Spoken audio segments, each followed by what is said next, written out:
ආයුබෝවන් කියලා පිළිගන්නවා Solid Design Academy එකෙන් C++ video series එකේ ඊළඟ වීඩියෝ එකටත් මේ වීඩියෝ එකෙන් කතා කරන්නේ switch statement එක ගැන. මේක ඇවිල්ලා conditions වලින් තව ආකාරයක් if is වගේම තව conditions වලට පාවිච්චි කරන්න පුළුවන් විදිහ තමයි switch කියන්නේ. මේකේ if else එක ගත්තන් පස්සේ පොඩි පොඩි limitation තියෙනවා. උදාහරණයක් විදිහට ගත්තන් පස්සේ මේක අපිට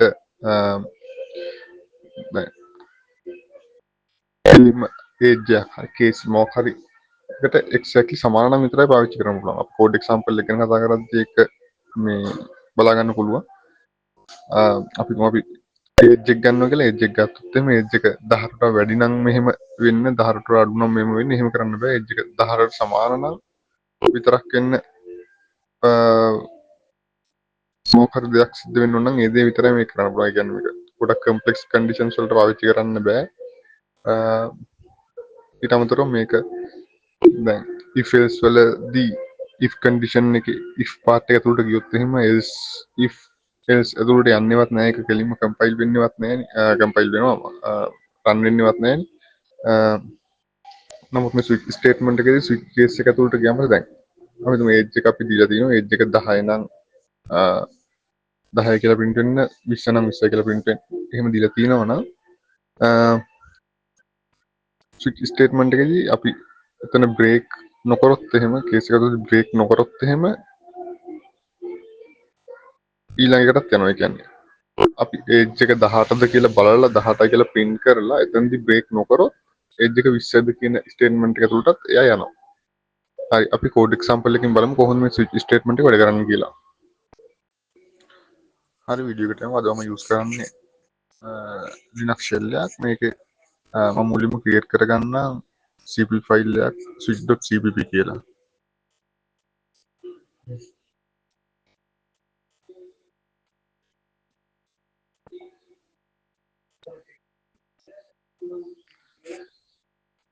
switch.cpp කියලා file එකක් create කරගත්තා. මම මේකේ insert කරගන්න අපි මුලින්ම include කරගමු IO stream එක අපිට stdcout scene පාවිච්චි කරන්න ඕනේ. ඊට පස්සේ main function එක code වැඩ කරන්න පටන් ගන්න මෙතනින්. මේක ඇතුළේදී මම මෙතන user ගෙන් input එකක් ගන්නම්.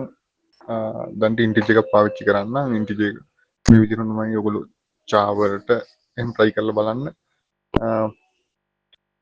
Java වලට string වලට ඕන එකට ගන්න පුළුවන්. මම integer එකක් input එකක් විදිහට ගන්නම්. මේ integer එක අපි declare කරගමු. age කියලා integer එකක් මම declare කරගත්තා. ඒක අපි user ට message එකක් දෙමු. age එක enter කරන්න කියලා. stdcout enter the age end line එකක් ගහමු.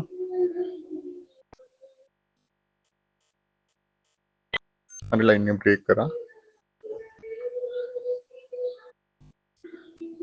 ඊට පස්සේ user input එක age කියන එකට assign කරගමු. stdcin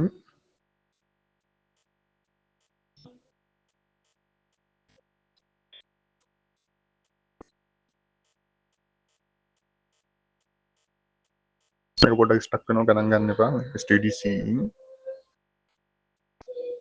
operator age එක assign කරගමු. දැන් මම මෙතන switch statement එක පාවිච්චි කරන විදිහ ලියා ගන්න. අපි මේක දෙන්නේ switch කියලා ලියලා දෙන්න ඕනේ. switch එක ඇතුළේ අපි check කරන condition එකේ නම bracket ඇතුළේ දෙන්න ඕනේ. අපි switch ඊට පස්සේ age එකනේ බලන්නේ. අපි age එකනේ check කරන්න යන්නේ. age කියලා bracket ඇතුළේ දෙනවා. ඊට පස්සේ curly bracket ඇතුළේ අපිට පුළුවන් ඔය age එකට මේ value එක අදාළ value එකක් આવුත් මේ value එකට මොකක් දෙයක් එතනදී කරන්න. මම මෙතනදී දැනට නිකම් stdcout එක විතරයි දාගන්නේ. මම මෙතන දැන් case කියලා දීලා අපිට පුළුවන් මේ case 1 කියලා දුන්නොත් එමේ age එක 1ද කියලා බලන්න. case අපි කැමති වෙලෙ ඉවරදමු කේස් එක R10 වගේ දෙමු 10 දීලා ඊට පස්සේ මට පුළුවන් මෙතනදී STDC out කරනවා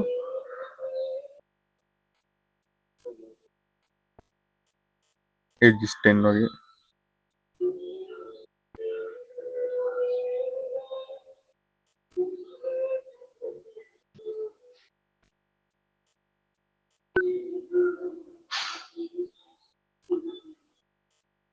මේක ඔන්ලයින් ෂෙල් එක නිසා පොඩ්ඩක් සමහරලාට ස්ටක් වෙනවා වගේ වෙනවා ගණන් ගන්න එපා මෙතන print mistake එක හදමු හරි ඊට පස්සේ අපි case 10 තව case එකක් දාගමු මේකට edge එක 18 නම් edges 18 කියලා print වෙනවා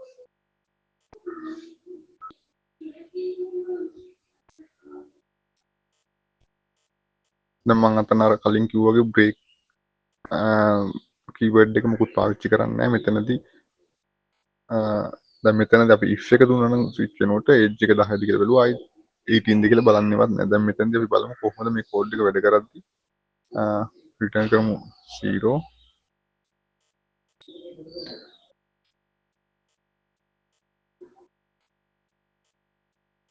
හරි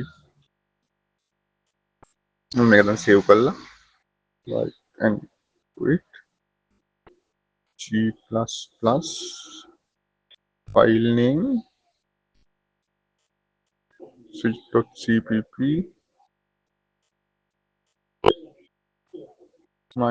-o අපිට අවශ්‍ය binary name එක දෙන්න. මම මේක case.txt කියලා වගේ දෙන්න. හරි. කම්පයිලර් එකක් වෙනවා මොකද්ද? 17th line එකේ හරි. අපි return එකෙන් පස්සේ semicolon තියලා නැහැ. ඒක හදාගෙන අපි ආයි කම්පයිල් කරලා බලමු. හරි මෙතන semicolon එක මිස් වෙලා තියෙනවා.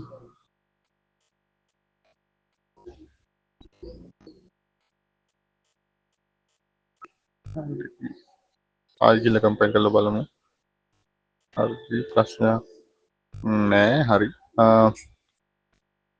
දැන් case.txt එක run කරමු. හරි. enter the age අපි 10 දෙමු 10 දුන්නාට පස්සේ හරි ages 10 කියලා print වෙනවා ages 18 කියලා print වෙනවා. අර මම කිව්ව break keyword එක පාවිච්චි කරේ නැති නිසා තමයි මේක දැන් 18 එක තුලටත් වැටුනේ. අපි ආයි ගිහිල්ලා මේකේ break keyword එක පාවිච්චි කරලා එතන break ඉන්දි කෝඩ් එක එතනදි break කරලා statement එක break කරලා තව condition එකකුත් මෙතනට අපි check කරන්නත් දාගමු.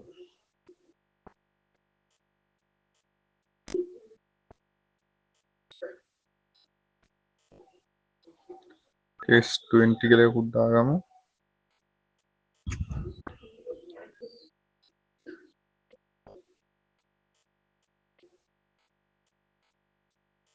TDC out edges 20 කියලා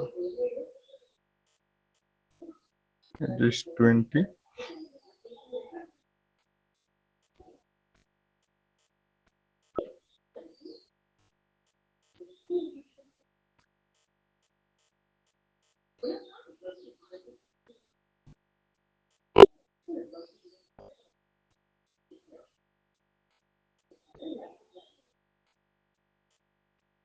හරි අපි මේක ඉස්සෙල්ලා break එක නොදා මෙන්න මේක condition එකෙන් තලමු. ඒකට තුනටම වැටෙන හැටි බලමු. මේක තමයි fall through වෙනවා කියන්නේ switch statement එක fall through වෙනවා කියන්නේ මෙන්න මේකයි. පළවෙනි statement එක break නොකරොත් එහෙම ඒක අපි 9 enter කරා ප්‍රශ්නයක් නැහැ. මොකද switch statement එක උඩට යන්නේ නැහැ. අපි 10 enter කරොත් එහෙම edges 10 edges statement තුනටම fall through වෙනවා. තුනටම කියන්නේ දෙවෙනි එකට තුන්වෙනි එකට fall through වෙනවා. හරි. අපි 18 වලට ගියොත් පළවෙනි එකට යන්නේ දෙවෙනි එකට යනවා. දෙවෙනි එකේදී ආයි තුන්වෙනි එකට fall through වෙනවා. මම මෙතන දැන් මේ හැම එකටම අන්තිම එකට දාන්න ඕනෙත් නැහැ. එතනදි කොහොමද එළියට එන එක මට පුළුවන් මෙන්න මෙතනදී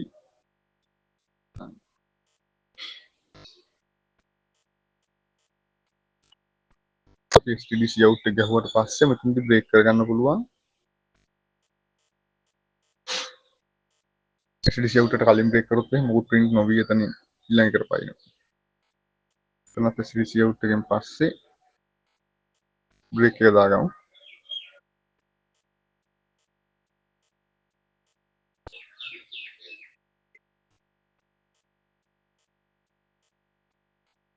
හරි ඊළඟට මේ 20 එකට ඇත්තටම බ්‍රේක් එකක් ඕනෙත් නැහැ. මම එතන දාන ඉස්සරහට දැන් මෙතන බ්‍රේක් එක දාලා තිබුණා. දැන් ඉස්සරහට අපි තව කේසස් වලට ඇඩ් කරොත් මෙතන ඇඩ් කරගෙන යන්නේ නැහැ. ඒ නිසා මම මෙතන ටිකක් දැම්මත් එක නතත් එක.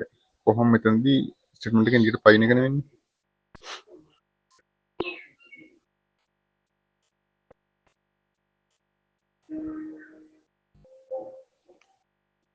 හරි දැන් මේක අපි සේව් කරලා කම්පයිල් කරලා බලමු.